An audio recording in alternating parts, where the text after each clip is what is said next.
Hello, everyone, and welcome to another episode of Campfire Stories. Jay Smiley here, your tour guide into the strange, the unknown, the terrifying. Tonight, I submit another story to the Grimm Society. Where's Johnny? Have you ever tried to look for someone who was lost just to have all traces of them disappear into nothingness? The idea was a simple one. Grab the booze, pick up the girls, and try to find a place to go get shit-faced. At that time, we all lived in Mesa, Arizona in the Desert Valley, and it was the start of the weekend, so we were gonna do what we did every weekend in that boring desert town. Get as much booze as possible and try to get lucky. We were all just kids at the time, only about 17 years old, so we had to find somewhere to go to get drunk that would be away from cops and parents. Mark was the one that came up with the idea earlier that day. He told me to grab some beers and a bottle of vodka. My other friend Steve worked at a gas station, so it was easy for me to pick up booze even though I was underage. Meanwhile, Mark would go out and try to find a spot for the party. But when we all got together and heard the spot that Mark had picked, we all thought he had lost his mind or something, because the spot he picked was just insane. It was way out in the middle of the desert, out off the massacre grounds, in the middle of the Superstition Mountains. This was a place of legend for the people that grew up in Mesa. Smart people did not go there at night. It is known to be one of the most haunted places in all of Arizona, a gigantic expanse of desert and mountain ranges that extends for hundreds of miles into no man's land. It had trails that had been carved into them through the desert that were remnants of U.S. cavalry troops from way back in the late 1800s. They carved those trails deep into the desert for miners and soldiers and had encampments all throughout that area. But the only real problem was that they were constantly fighting the Apache Indians that were spread all over in large numbers, for the Apache considered that entire land to be sacred and would kill anyone who would venture into those nightmarish mountains. Many people would lose their lives at the hands of the Apache, risking everything for a chance to strike it rich because there was gold littering that part of the desert. But that gold was cursed. It got to the point where thousands of treasure hunters, gold miners, and cavalrymen would be slaughtered in this area. There was so much death that the land itself would forever be known as the massacre grounds. And this is where Mark wanted us to go. Truthfully, I'm not sure how he was able to convince us. He was a smooth talker, and once he had the girls convinced, me and my other friend Steve really had no choice in the matter. No way we were going to admit that we were scared. There were 6 of us in total, so we had to take 2 cars, and we started to make our way out to that desert, and finally got close. When we got close to the spot Mark had picked out, the sun had already gone down. We all had flashlights and had brought some firewood for a fire because Mark had said that there was already a fire pit set up in the spot, which is why he wanted to go there in the first place.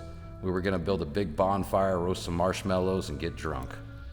But as soon as we got there, the plan started to fall apart pretty fast. As we pulled up to the spot, we saw that it had already been taken. There was a campsite with a tent set up next to the fire pit. Mark started cursing up a storm. He kept insisting that he was just there earlier that day and that no one was there when he left that afternoon. As soon as we saw the tent, it looked strange right off the bat.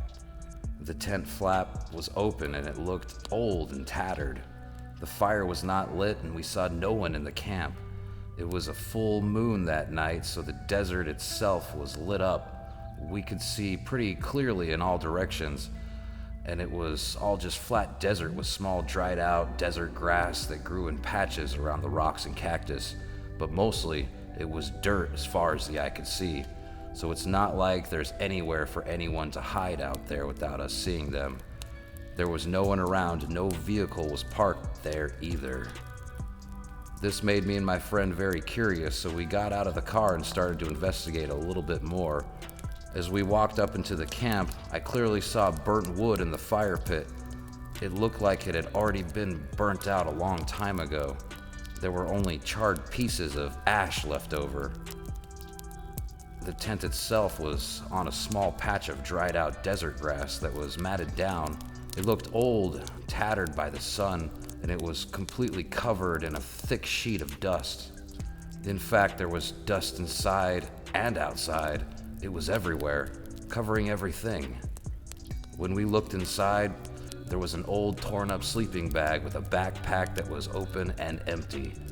There were empty soda bottles and water bottles laying around, but the weird thing is the labels on them. They looked old and faded.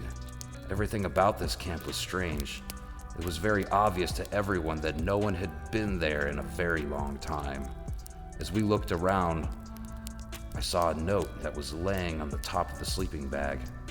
It was also completely covered in dust, but it was on a yellow sticky pad, so it was fairly easy to spot.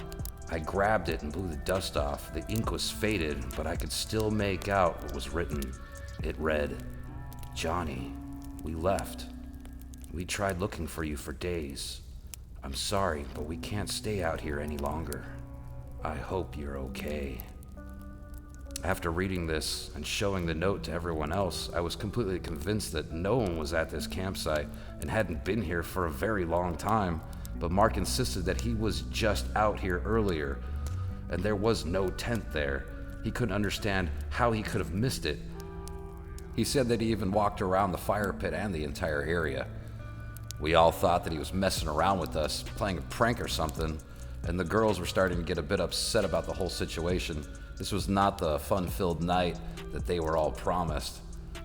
To save the party, I pulled out the booze and started passing them around. We hung out at the cars for about an hour and decided not to make a campfire because we really were just all concerned about heading into that campsite. None of us wanted to go there. We all were still trying to figure out if Mark was messing with us or not when somehow the thought popped into our half-drunk heads that there was a missing person out there. Johnny was somewhere out in that desert.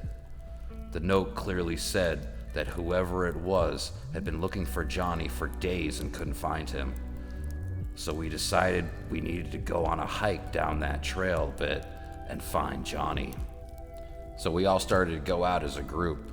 We locked up the cars and took some flashlights with us, and we started wandering into the desert in the middle of the night to find this missing Johnny. I admit it wasn't the smartest of ideas. As we walked down that spooky desert trail, we all started yelling out his name. "Johnny, are you out there? We're here to help you, Johnny. Call out if you can hear us." After calling out, we would stop to listen for a response, but only the sounds of the desert could be heard. After about 20 minutes of walking, Steve was starting to lose his nerve and got a little freaked out as I heard him yell out that there was something following us. We all turned around and shined our lights behind us to try to see what he was talking about, but there was nothing there, nothing at all. But Steve was adamant that he heard someone. The more we walked, the more freaked out he got. He kept pointing his light behind him, telling us that we shouldn't be out here, that this was a stupid idea. His fear was starting to spread throughout the group like a weed, so we all decided to stop and turn around and head back to the cars. As we did, this is when we heard it. Loud footsteps were forming behind us. It sounded like the sound of a large group of people running towards us at full speed. We heard heavy breathing and running feet. It was getting closer and closer. So we all swung around and pointed the lights in that direction. But as soon as we did, all of a sudden, it all stopped. There was nothing there. We all turned and looked at each other in disbelief. Our faces had gone white, and there was a common look of terror growing on everyone's face. We turned and ran back to the cars as fast as we could. We got in them, started them up, and drove out of there. We sped down that dirt road until we got onto the main road. Then Mark turned to me and said that we had to go back. He kept insisting that he needed to investigate that campsite more. He just needed to know more because he was positive that it was not there earlier that day. I decided that he was right, that the whole situation was extremely strange, and my curiosity outweighed my fear. So I turned the car around while the others drove off and headed home. As we drove back to that campsite, we were both stunned to see that it was gone. The tent was nowhere to be seen. The fire pit was there, but the tent was gone. We got out and looked around in all directions, but nothing was there. There was nothing to be seen. And everything seemed a little different. The fire pit was empty. It looked clean. The burnt wood I saw in there earlier was gone. And when we looked at where the tent was, I noticed that none of the plants had been disturbed. Not even a single blade of grass was broken or matted down like it had been before. It was as if the tent had never even been there. The campsite seemed to have vanished into thin air.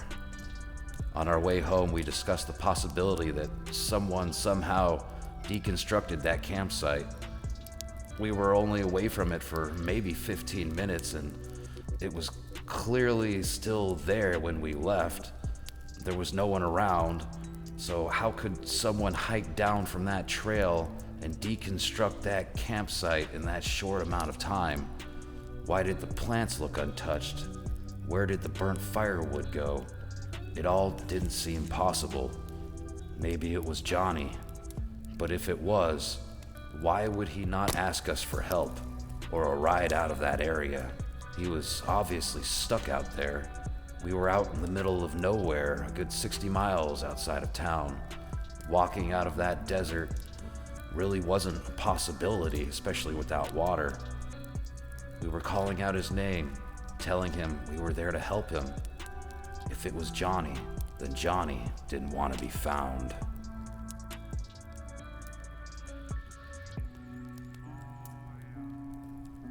Thank you, everyone. I hope you enjoyed. Make sure you hit that like and subscribe button so you won't miss out on more campfire stories. And tune in next time. We upload 2 times a week every week, and if you have a story that you would like to submit for a future episode, make sure to email it to us at dabraddahsgrimm@gmail.com. You can also find us on Facebook, Twitter, and Instagram. Until next time, stay smiley, everyone.